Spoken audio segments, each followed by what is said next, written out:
Welcome back. One of the things you're going to want to make sure is that when your sales system generates a sale, whether it is from an affiliate or a sale that you generate, that it integrates with your delivery system.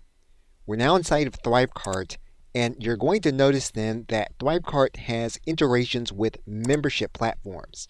Now that doesn't mean that you're going to be integrating into a membership product. Membership in this case means then that your customer will get a login and a password when they're given access to your product. It doesn't necessarily mean that it's going to be a full-blown membership. And so if you're going to choose to use ThriveCart as your sales system, you're going to have direct integrations with specific membership platforms. For example, ThriveCart will integrate directly with Teachable, with Wishlist Member, or any of the other platforms that you see available. So if you've already chosen a membership platform, that may impact whether you choose to use ThriveCart. If you have chosen ThriveCart, that may impact which membership platform you choose to use.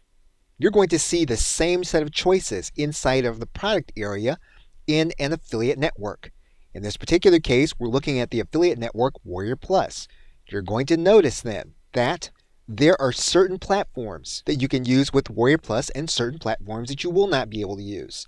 So again, all of this will impact the choices that you decide on when you choose to launch your product with specific platforms.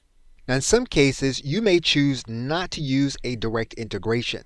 You may choose to send the individual, when they make the purchase, to a specific page where they can create a login and password. You're going to need to designate that inside of your sales system for an access or download URL.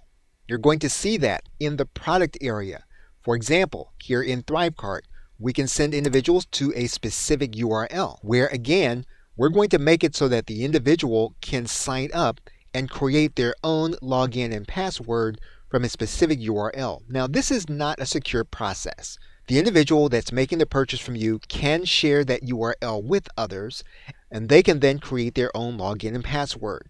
The only secure way of being able to do it is to have a direct integration. It's important to note, though, that there will not always be a direct integration available, and you can, in some cases, very easily just send an individual to create their own login and password to get access to the product that they have purchased. Okay, so with that, thanks, and I will see you in another video.